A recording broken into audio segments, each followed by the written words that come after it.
John 6.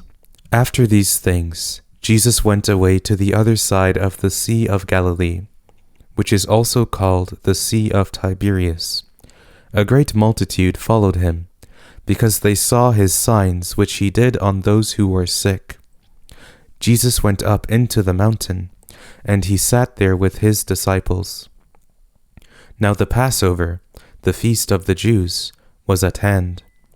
Jesus therefore lifting up his eyes, and seeing that a great multitude was coming to him, said to Philip, "Where are we to buy bread, that these may eat?" He said this to test him, for he himself knew what he would do. Philip answered him, 200 denarii worth of bread is not sufficient for them, that every one of them may receive a little.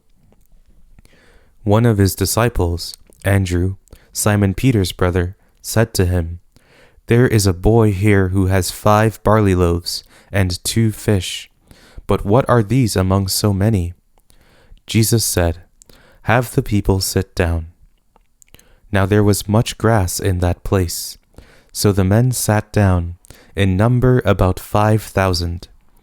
Jesus took the loaves, and having given thanks, he distributed to the disciples, and the disciples to those who were sitting down, likewise also of the fish as much as they desired.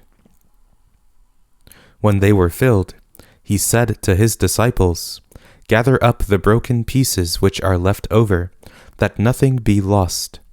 So they gathered them up, and filled 12 baskets with broken pieces from the 5 barley loaves, which were left over by those who had eaten.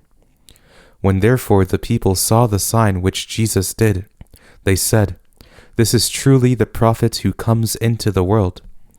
Jesus therefore, perceiving that they were about to come and take him by force to make him king, withdrew again to the mountain by himself. When evening came, his disciples went down to the sea. They entered into the boat, and were going over the sea to Capernaum. It was now dark, and Jesus had not come to them. The sea was tossed by a great wind blowing. When therefore they had rowed about 25 or 30 stadia, they saw Jesus walking on the sea, and drawing near to the boat, and they were afraid. But he said to them, "It is I, don't be afraid." They were willing therefore to receive him into the boat. Immediately the boat was at the land where they were going.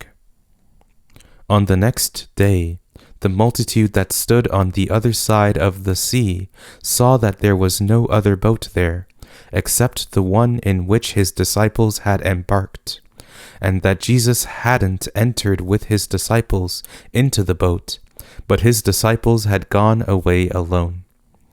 However, boats from Tiberias came near to the place where they ate the bread, after the Lord had given thanks. When the multitude therefore saw that Jesus wasn't there, nor his disciples, they themselves got into the boats, and came to Capernaum, seeking Jesus. When they found him on the other side of the sea, they asked him, "Rabbi, when did you come here?" Jesus answered them, "Most certainly I tell you, you seek me, not because you saw signs, but because you ate of the loaves, and were filled. Don't work for the food which perishes, but for the food which remains to eternal life, which the Son of Man will give to you, for God the Father has sealed him." They said therefore to him, "What must we do, that we may work the works of God?" Jesus answered them, "This is the work of God, that you believe in him whom he has sent." They said therefore to him, "What then do you do for a sign, that we may see and believe you? What work do you do?"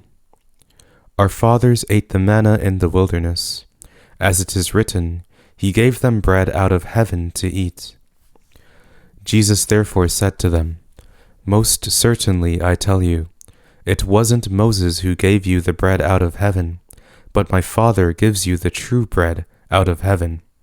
For the bread of God is that which comes down out of heaven, and gives life to the world. They said therefore to him, Lord, always give us this bread. Jesus said to them, I am the bread of life. Whoever comes to me will not be hungry, and whoever believes in me will never be thirsty. But I told you that you have seen me, and yet you don't believe. All those whom the Father gives me will come to me. He who comes to me I will in no way throw out. For I have come down from heaven, not to do my own will, but the will of him who sent me. This is the will of my Father who sent me, that of all he has given to me I should lose nothing, but should raise him up at the last day. This is the will of the one who sent me, that everyone who sees the Son and believes in him should have eternal life, and I will raise him up at the last day. The Jews therefore murmured concerning him, because he said, I am the bread which came down out of heaven. They said, Isn't this Jesus, the son of Joseph, whose father and mother we know? How then does he say, I have come down out of heaven? Therefore Jesus answered them, Don't murmur among yourselves. No one can come to me unless the Father who sent me draws him, and I will raise him up in the last day. It is written in the prophets, they will all be taught by God. Therefore everyone who hears from the Father and has learned comes to me. Not that anyone has seen the Father, except he who is from God. He has seen the Father. Most certainly I tell you, he who believes in me has eternal life. I am the bread of life. Your fathers ate the manna in the wilderness, and they died. This is the bread which comes down out of heaven, that anyone may eat of it and not die. I am the living bread which came down out of heaven. If anyone eats of this bread, he will live forever. Yes, the bread which I will give for the life of the world is my flesh. The Jews therefore contended with one another, saying, How can this man give us his flesh to eat?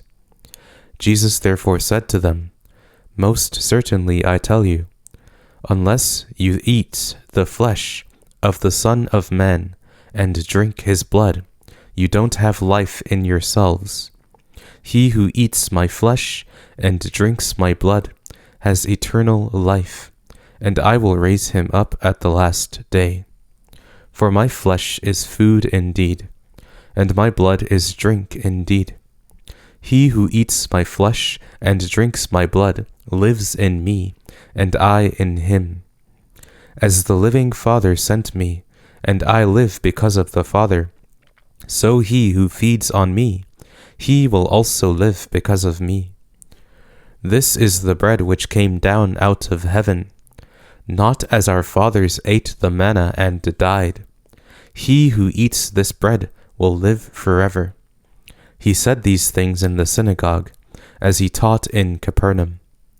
Therefore many of his disciples, when they heard this, said, This is a hard saying. Who can listen to it? But Jesus, knowing in himself that his disciples murmured at this, said to them, Does this cause you to stumble? Then what if you would see the Son of Man ascending to where he was before? It is the Spirit who gives life. The flesh profits nothing. The words that I speak to you are spirit and are life. But there are some of you who don't believe. For Jesus knew from the beginning who they were who didn't believe, and who it was who would betray him. He said, For this cause I have said to you that no one can come to me, unless it is given to him by my Father. At this, many of his disciples went back, and walked no more with him. Jesus said therefore to the 12, You don't also want to go away, do you? Simon Peter answered him, Lord, To whom would we go? You have the words of eternal life. We have come to believe and know that you are the Christ, the Son of the living God." Jesus answered them, "Didn't I choose you, the 12, and one of you is a devil?" Now he spoke of Judas, the son of Simon Iscariot, for it was he who would betray him, being one of the 12.